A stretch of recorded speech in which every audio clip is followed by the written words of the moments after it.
Alhamdulillahi Rabbil Alamin. Bihi nasta'inu ala umuri dunya waddin. Asyhadu an la ilaha illallahul malikul karim.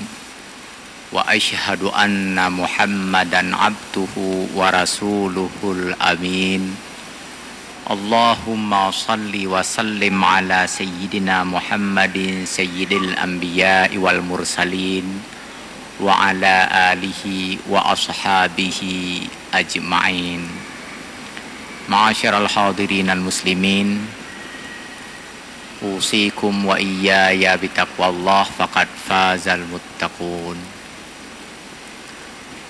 Bapak-bapak, ibu-ibu, hadirin dan hadirat yang dirahmati Allah, kita bersyukur kepada Allah, kita memuji Allah tiada henti-hentinya, sebagaimana Allah telah memberikan rahmat, anugerah dan karunia-Nya yang tiada henti-hentinya untuk kita semua. Salawat beriring salam kita doakan semoga disampaikan kepada baginda Rasulullah sallallahu alaihi wasallam beserta para sahabat, kerabat, tabi'in, para syuhada, aulia, ulama dan salihin. Juga kita doakan semoga Allah memudahkan urusan-urusan kita. Seandainya ada di antara kita yang sedang menghadapi masalah, semoga Allah tunjukkan jalan keluar yang terbaik. Apabila ada di antara kita maupun anggota keluarga serta saudara-saudara kita yang sedang kurang sehat, kita doakan semoga Allah memberikan kesembuhan kepadanya. Dan jika ada di antara kita maupun anggota keluarga, saudara, sahabat, kerabat dan kenalan kita yang sedang ditimpa musibah, semoga Allah berikan kesabaran dan ketabahan kepadanya. Sambil menantikan waktu salat Isya dengan niat i'tikaf di masjid mulia ini, dan kepada para pendengar sekalian, mari kita ikuti pengajian ini seraya memulainya, seraya mengharapkan rahmat dan hidayah Allah dengan memulainya sama-sama dengan membaca basmalah. Bismillahirrahmanirrahim. Bapak-bapak, ibu-ibu, hadirin dan hadirat yang berbahagia, pendengar suara Baitur Rahman, pendengar suara Radio Republik Indonesia, Radio Serambi FM, dan pemantau berbagai siaran yang saya hormati dan muliakan. 2 malam yang lalu kita berhenti di satu kata kunci. Barang siapa yang memiliki sebuah pengetahuan, lalu ia sembunyikan pengetahuan tersebut, maka di hari akhirat nanti dia dibelenggu dengan rantai dari api neraka. Ini hadis sahih. Man katama ilman aljamahullahu yaumal qiyamah bilijamin min narin. Kalau begitu, pengetahuan yang kita miliki itu mesti kita buka dan kita sebarkan kepada orang lain, karena pengetahuan akan memberikan dampak maslahah yang sangat besar pada orang itu, baik secara lahir maupun batin. Terkadang ada maslahah bagi keuntungan jasmaninya dan ada pula bagi keuntungan rohaninya. Oleh karena itulah maka kita menyampaikan tentang pentingnya mengetahui posisi Natal dan Tahun Baru menurut sudut pandang agama Islam, yang pengetahuan ini akan mampu atau akan memberikan kepada kita, akan memberikan dampak kepada kita untuk terhindar dari kesesatan bahkan kesyirikan. Kesesatan dan kesyirikan ini bukan perkara 1-2 hari, bukan seperti orang abe pulsa besok bisa beli dan ganti. Bukan sekedar habis duit, tetapi masalah ini masalah yang berdampak jangka teramat sangat panjang. Tak hanya di dunia, tetapi juga akan memberikan dampak ke akhirat kelak. Dan yang penting lagi, ibu bapak yang berbahagia, saya sama sekali tak bermaksud untuk berkonfrontasi dengan pejabat, dengan Kapolri, dengan siapapun. Nggak perlu. Saya nggak sebanding dengan mereka. Nggak ada apa-apanya saya ini. Tetapi untuk urusan agama, untuk urusan pelajaran keislaman, referensi kita bukan jenderal. Itu yang penting, bapak yang berbahagia. Untuk urusan pemahaman keagamaan, referensi kita, rujukan kita, sumber pengetahuan kita bukan jenderal, bukan, sama sekali bukan. Jadi walaupun seorang jenderal menyerukan kita untuk bertoleransi, yang bentuk dan teknik toleransi dia atur sedemikian rupa, yang pengaturannya ternyata menjebak iktikad kita, menjerembabkan kita ke dalam neraka, jangan ikuti walaupun jenderal yang ngomong. Nah, gitu. Ini masalah iktikad. Kalau saya nggak bilang, saya kena leher nanti, kena ikat, kena gantung nanti dengan api neraka. Ibu bapak yang berbahagia. Ibu bapak begitu juga, kalau nggak bilang sama orang-orang lain, sama teman sahabat, maka nanti habis. Maka ini harus dibilang, harus disebarkan bahwa bukan toleransi mengucapkan selamat Natal dan Tahun Baru itu. Tidak, sama sekali tidak. Kalau ibu bapak punya toko, bukan bagian dari toleransi menempelkan Merry Christmas, Happy New Year itu bukan bagian toleransi. Itu bagian dari tata cara menjebak kita untuk sesat dan syirik. Mantuk akaru loh. Ibu bapak yang berbahagia, kenapa bisa syirik? 2 malam yang lalu kan sudah kita bahas sedikit. Natal dipahami oleh orang-orang sekarang sebagai hari kelahiran Nabi Isa. Kalau mengucapkan selamat untuk kelahiran seorang Nabi, Nabi Isa alaihi salam, bukan hanya tak ada problem, tetapi malah bagus. Bagus mengucapkan selamat untuk kelahiran Nabi Isa alaihi salam. Bagus sekali.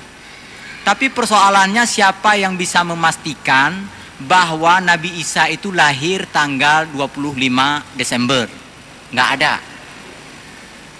Dalam Al-Quran sudah kita baca ayat-ayatnya pada 2 malam yang lalu, menunjukkan bahwa Nabi Isa itu lahir pada masa buah kurma sedang ranum bisa dipeti.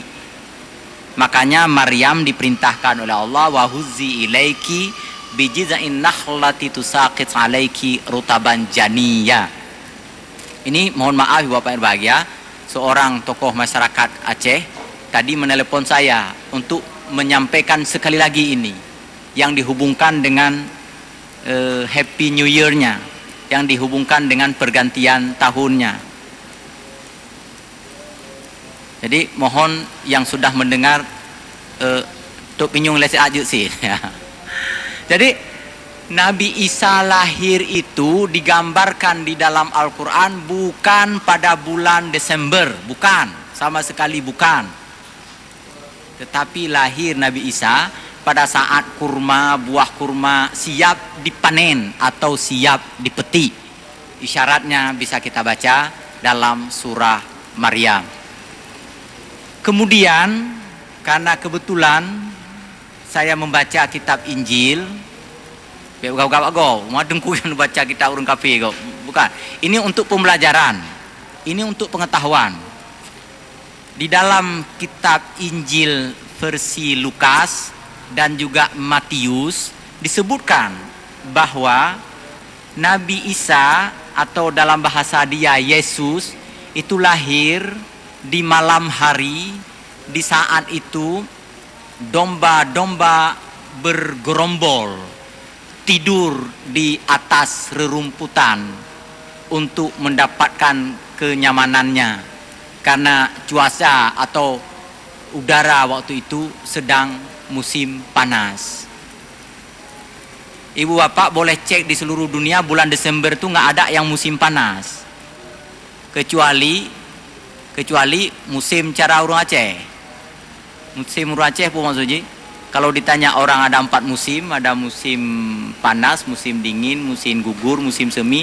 Di Aceh berapa musim? Ada 8 katanya. Musim rambutan, musim durian, musim manggis, musim mangga. Jadi ada musim panas di dapur ada. Jadi bulan Desember pun panas juga, Pak Apu ini. Artinya secara tekstual sumber-sumber kesejarahan menunjukkan bahwa Nabi Isa tidak dilahirkan pada 25 Desember. Tetapi dilahirkan pada bulan-bulan yang lain, terutama pada musim panas.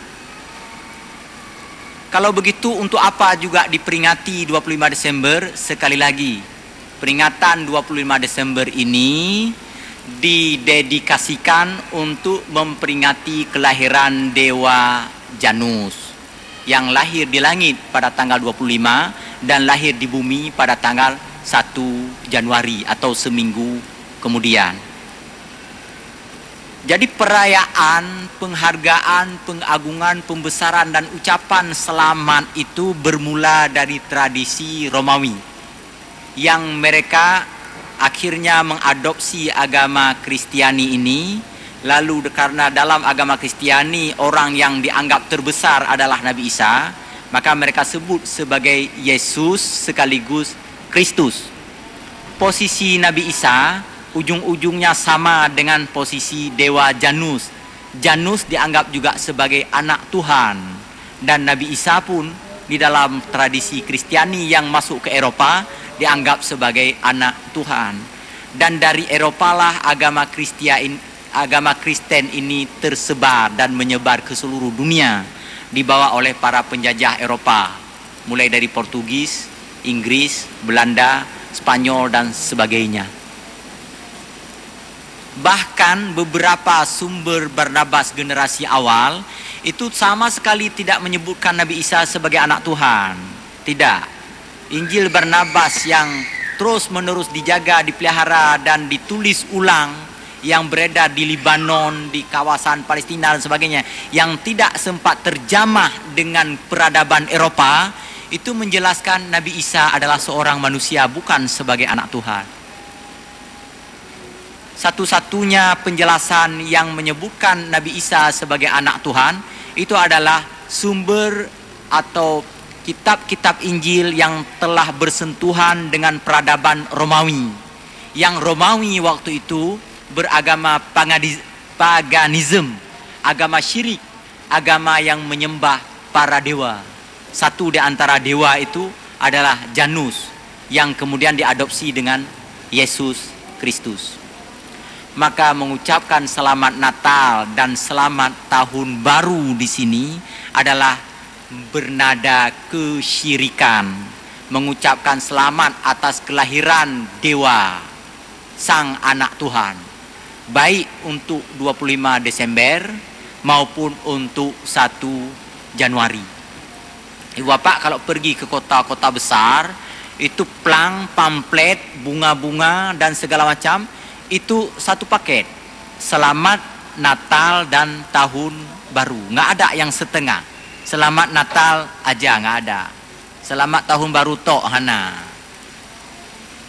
Yang ada adalah Selamat Natal sekaligus Selamat Tahun Baru atau Selamat Natal dan Tahun Baru.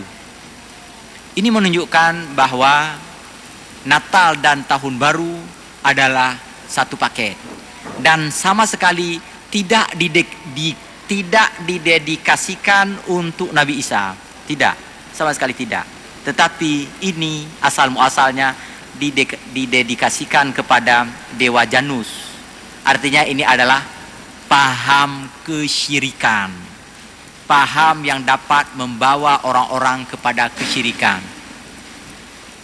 Maka oleh karenanya ibu bapak yang berbahagia, masyarakat Banda Aceh terutama syukur alhamdulillah telah bisa memahami, telah sangat mengerti kalau mungkin sejak 7 atau 8 tahun terakhir ini di Banda Aceh disampaikan terus menerus seruan untuk tidak merayakan tahun baru dalam bentuk apapun. Apakah membakar kembang api, apakah meniup trompet, apakah menabuh gendang, bermain sedati, konser musik dan sebagainya, bahkan zikir sekalipun jangan lakukan pada malam pergantian tahun itu, karena akan membawa kesan seakan-akan itu adalah hari yang penting.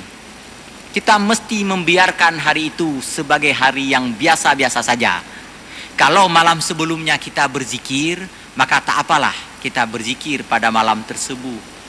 Atau kalau jatuh pada malam Selasa misalnya, memang biasa malam Selasa sebelumnya kita berzikir di masjid ini, maka nggak apa-apa berzikir di malam tersebut. Atau malam Ahad dan sebagainya. Bapak, ibu-ibu yang berbahagia, ini yang saya katakan tadi, ini ilmu, ini pengetahuan, referensi kita Al-Quran, referensi kita fatwa dan karya para ulama, bukan jenderal. Kalau ada yang mengatakan ini membangkang dan melawan toleransi, maka dia nggak ngerti apa arti toleransi itu. Toleransi ibu bapak yang berbahagia adalah memberikan penghargaan dan keleluasaan kepada semua orang, terutama kepada para penganut agama yang berbeda, untuk melaksanakan peribadatan sesuai dengan ajaran agamanya. Kalau di sini ada orang Kristiani mau menjalankan aturan peribadatan sesuai dengan agamanya, silahkan. Kalau ada orang Yahudi atau ada orang Hindu, orang Buddha mau melaksanakan ibadahnya, kita berikan keleluasaan. Jangan kita larang-larang. Ini toleransi namanya. Justru toleransi itu menjadi ternoda ketika orang yang bukan agama tersebut ikut-ikutan melaksanakan ibadah itu. Orang Kristen pada dasarnya nggak suka kita ikut-ikutan, sebagaimana kita juga nggak suka. Ija ahok unola masjid nabi namang, handabi, nggak kita kasih. Kenapa? Karena itu justru menodai, justru menciderai arti toleransi. Saya sama yang suka-suka pakai peci itu aja, kesel saya lihat. Pakai baju koko, pakai peci. Tapi lalu dibilang oleh orang, baju koko dan peci itu memang bukan bagian dari Islam. Kata, terserahlah kalau begitu.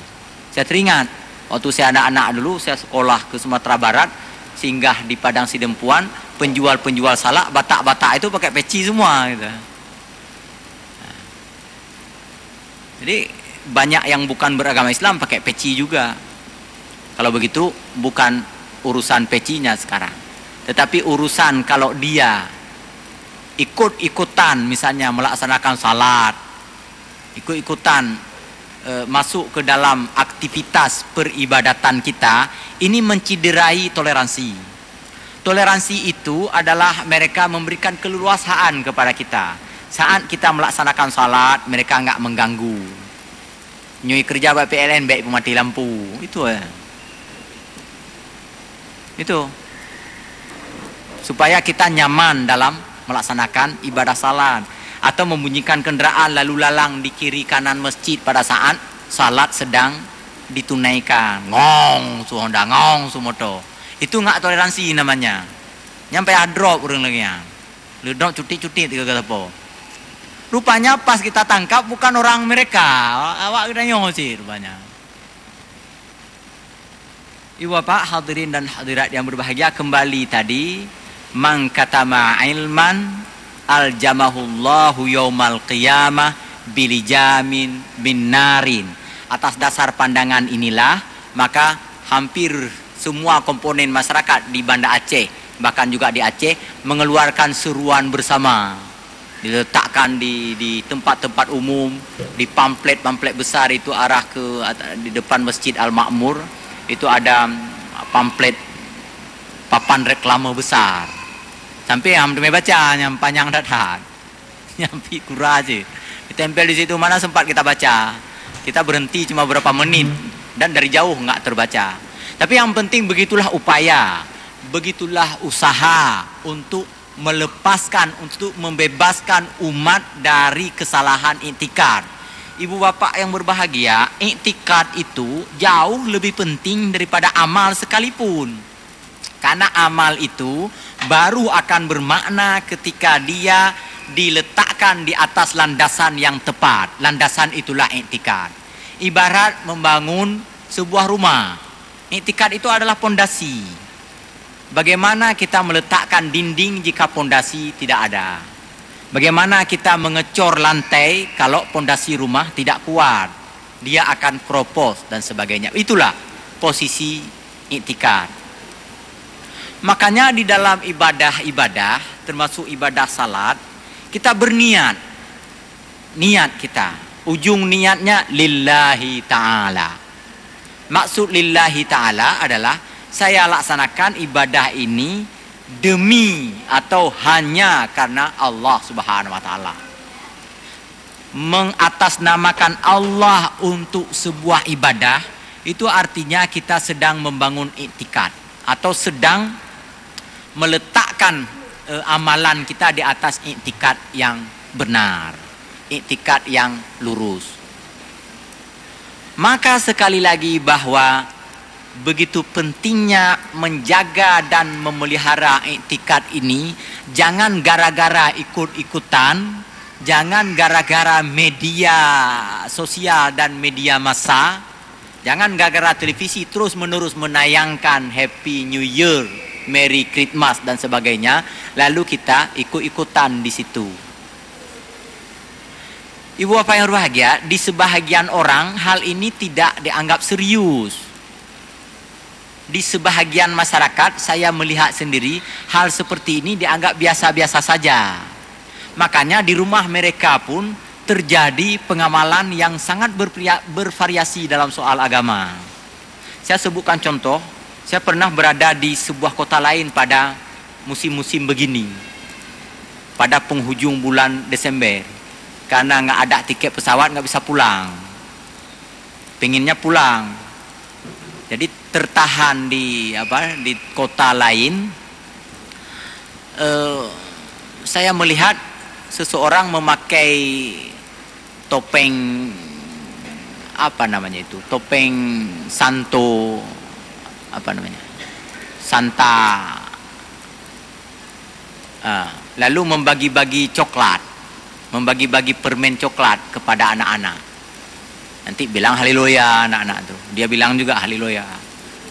Pakai itu selubung topi Santa itu. Ya.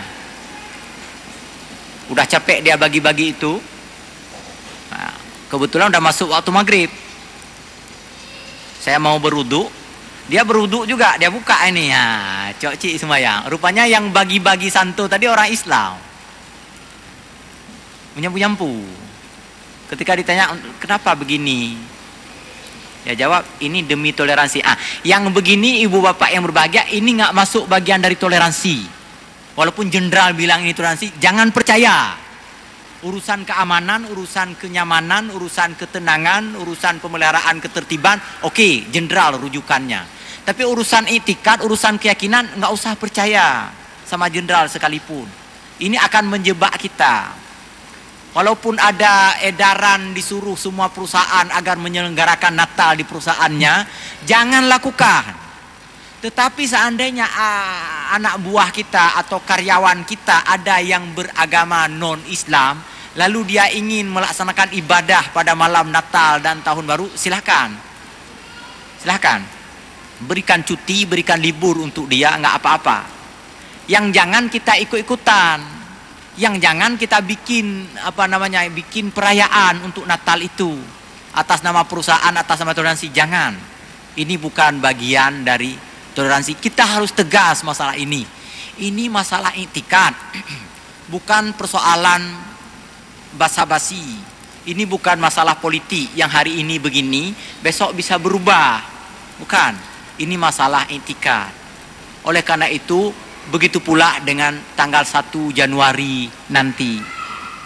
Karena kalender kita telah menulis merah, ya udah, merah, nggak usah kita protes-protes lagi. Merah juci, napri itu rodu dayo. Tetapi jangan karena orang mereka merayakan tahun baru, kita juga merayakannya. Beli mercon tam-tum, atau beli trompet, atau beli kembang api lalu bakar ke udara. Ibu bapak yang berbahagia, susah kita jelaskan sekarang, dan ini fitnah akhir zaman. Ini betul-betul ujian bagi umat Islam. Betapa yang mungkar itu begitu mudah disosialisasikan. Betapa yang salah itu begitu booming dan membumi. Ini harus kita akui, ya. Dan betapa ajaran yang benar itu menjadi sangat terasing dan berjarak dengan masyarakat. Ini harus kita akui, tetapi ini adalah ujian. Ja'al Islamu ghariban fasayaudu gharib tuba lil ghuraba. Islam datang dalam keadaan memang ganjil bagi masyarakat. Ketika Islam diajarkan oleh Rasulullah, itu dianggap sesuatu yang aneh bagi orang yang tinggal di Mekah. Lalu nanti lama-lama Islam menjadi mayoriti. Islam menguasai 2/3 dunia. Orang-orang berlomba-lomba untuk masuk Islam. Dan orang-orang menjadi bangga ketika dinisbahkan kepada Islam. Berfoto saja dengan ulama waktu itu bangga betul. Selfie. Dulu belum ada selfie ya. Berkenalan saja dengan ulama itu diceritakan berulang-ulang di dalam autobiografi mereka. Coba baca Ibnu Battuta, coba baca Marco Polo. Ibnu Battuta ketika pergi ke Pasai, dia bertemu dengan beberapa orang ulama, itu bangga betul, dia cerita berulang-ulang cerita itu. Itu kenapa? Karena saat Islam sedang jaya-jayanya, sedang sangat hebat-hebatnya. Wasayaudu ghariban, lalu kemudian Islam juga akan kembali memudar, kembali menjadi sesuatu yang agak ganjil. Sekarang ibu bapak yang berbahagia mengenakan busana muslim-muslimah di kota-kota besar saja, mungkin 2-3 tahun terakhir ini saja yang nggak dianggap aneh. Dulu dianggap aneh. Tahun-tahun 90, tahun-tahun ketika saya berada di luar Aceh, tahun-tahun seperti itu 90-an, itu kalau kita keliling kota besar, kota Jakarta, kota Medan, Surabaya, itu bisa kita hitung yang pakai busana muslimah, orang-orang perempuan. Jarang sekali. Nah, mungkin sejak artis-artis Ineke dan segala macam pakai busana muslimah, mulai dianggap trendy. Karena artis pakai, orang-orang ikut-ikutan pakai. Oke, nggak apa-apa, terserah apa niatnya, tetapi paling tidak saya ingin sampaikan, inilah Islam dianggap menjadi sesuatu yang aneh dan ganjil. Termasuk penjelasan ini. Termasuk penjelasan mengenai larangan perayaan tahun baru, ini dianggap ganjil, ini dianggap aneh, ini dianggap fanatik, ini dianggap ekstremis, ini dianggap fundamental. Boleh anggap apapun kalian anggap sekarang, untuk rasa kedo, saya bilang. Untuk kita tui-tui di akhirat, kan gitu. Boleh kalian anggap aneh penjelasan-penjelasan seperti itu. Kenapa dia anggap aneh? Karena itu tadi tayangan media semua ngomong begini, ngomong begitu, selamat tahun baru, selamat, sampai kepada para pemuka agama Islam pun ikut ngomong tentang tahun baru. Makanya menyimpulkan atau menyuarakan atau melakukan sesuatu yang merepresentasikan ajaran Islam itu menjadi agak sulit diterima oleh orang-orang di masa kini. Tetapi merepresentasikan simbol-simbol agama lain begitu mudah. Menggambar palang salib, lama tatupit pijut dah gambar. Tapi coba menulis kalimat-kalimat Arab misalnya, kalimat-kalimat suci misalnya, payah sekali. Kaligrafi kita ajarkan sejak kelas 3 SD sampai 3 SMA, galom jut-jut cik. Hai dan jut-jut. Ketika kita coba populerkan kaligrafi, kita buat kantor gubernur di sini, diejek lagi, dibaca kentur gubernur yang macam-macam. Diejek lagi. Dia nggak tahu di negara orang, di tempat-tempat lain orang begitu bangga dengan aksara mereka. Ibu bapak coba pergi aja ke Thailand. Coba cari mana aksara Latin di sana. Setelah immigration hilang terus, nggak ada apa-apa lagi. Lagi gelang mandu namanya kuek mandu. Anam dah depu-depu dah. Kita tahu di situ toilet karena ada gambar yang gambarnya mirip dengan gambar orang berdiri itu, seperti gambar orang kita. Ham dah doi dah kalau kita ke toilet. Karena itu semua dikuek-kuek semua.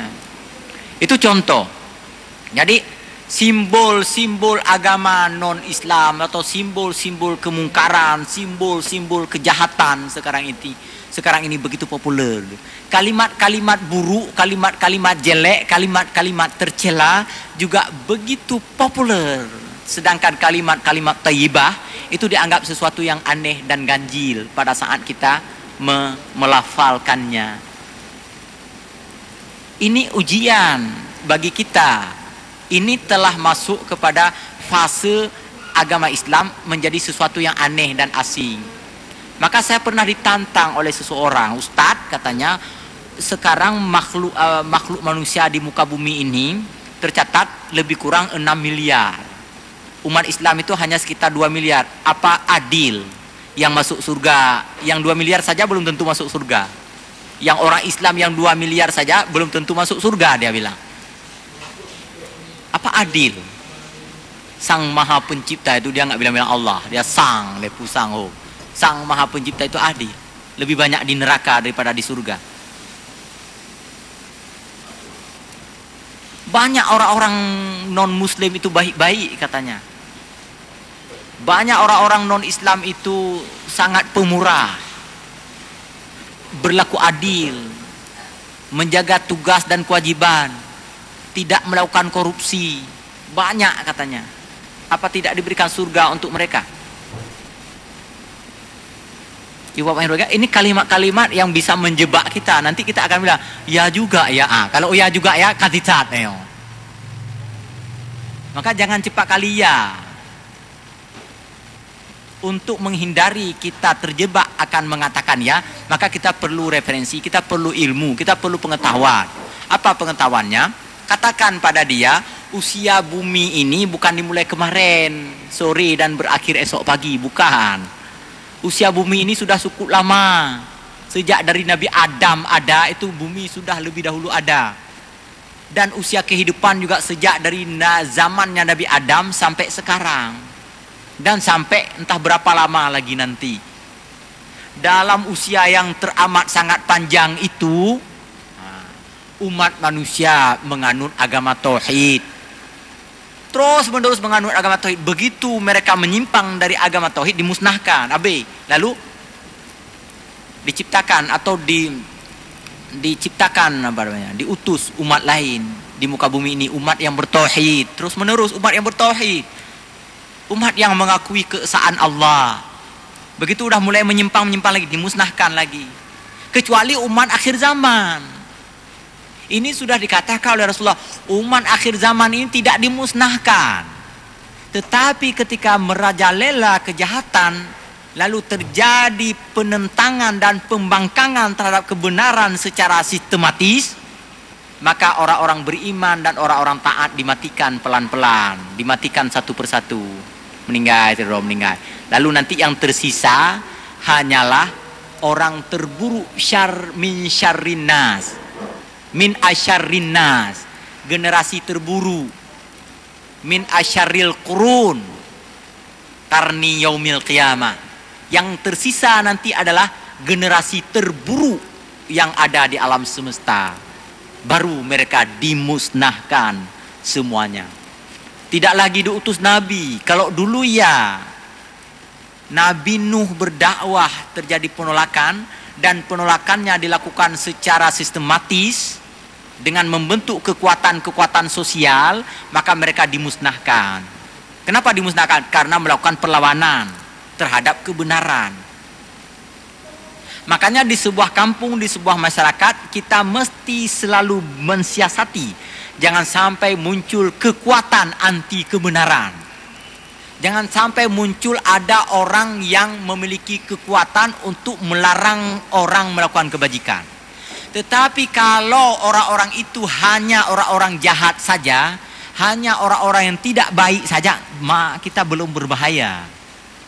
Tetapi kalau di situ sudah muncul masyarakat yang mereka memiliki kekuatan yang dapat memaksa orang baik menjadi buruk, yang dapat memaksa melarang takbiran malam Idul Fitri misalnya, yang dapat memaksa orang menyembelih kurban misalnya, ini berbahaya, saudara-saudara. Makanya saya nggak ada hubungan dengan si Ahok itu, nggak ada.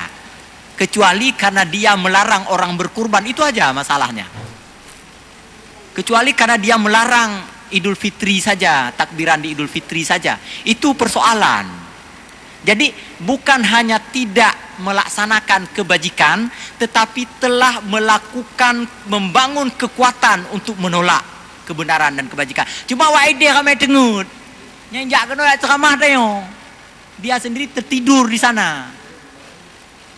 Ibu bapak yang berbahagia, ini berbahaya sekali karena telah terbangun kekuatan untuk memaksa orang-orang baik menjadi orang-orang jahat. Dan ini kita masuk ke dalam generasi terburuk dari kehidupan alam semesta ketika kita tidak memiliki hak dan pilihan sedikit pun untuk melawan kemungkaran dan kejahatan, karena kemungkaran dan kejahatan berada di tangan orang-orang yang teramat sangat kuat sehingga kita menjadi lemah dan tak berdaya.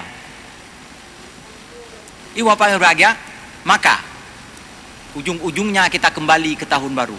Ketika kita berada dalam sistem-sistem tertentu, berada dalam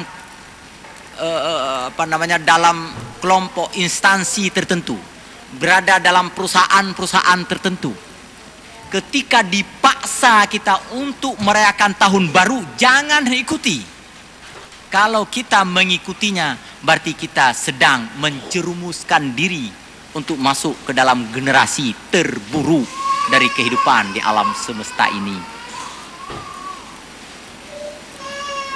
Jangan mau, jangan lakukan. Jangan pula kita yang ikut menjadi pelayan untuk merayakan tahun baru dan hari Natal dan sebagainya. May yashfa' syafa'atan hasanatan yakullahu nasibum minha wa may yashfa' syafa'atan sayyi'atan yakullahu kiflum minha. Yashfa', siapapun yang ikut serta membawa dampak, membawa pengaruh, membawa manfaat bagi terselenggaranya sebuah kebajikan, maka dia mendapatkan pahala dari kebajikan yang terselenggara itu. Sebaliknya, barang siapa yang ikut serta memberikan manfaat walaupun sebesar biji zarah sekalipun, maka bagi terwujudnya kejahatan, maka dia juga dihukum dosa seperti dosanya pelaku-pelaku kejahatan itu. Di dalam hadis, min ghairi ayyun qasa min auzarihim syai'un, nggak ada bedanya si pelaku kejahatan dengan si pengikut serta atau yang ikut memfasilitasi atau yang ikut terlibat di dalam terselenggaranya sebuah kejahatan itu.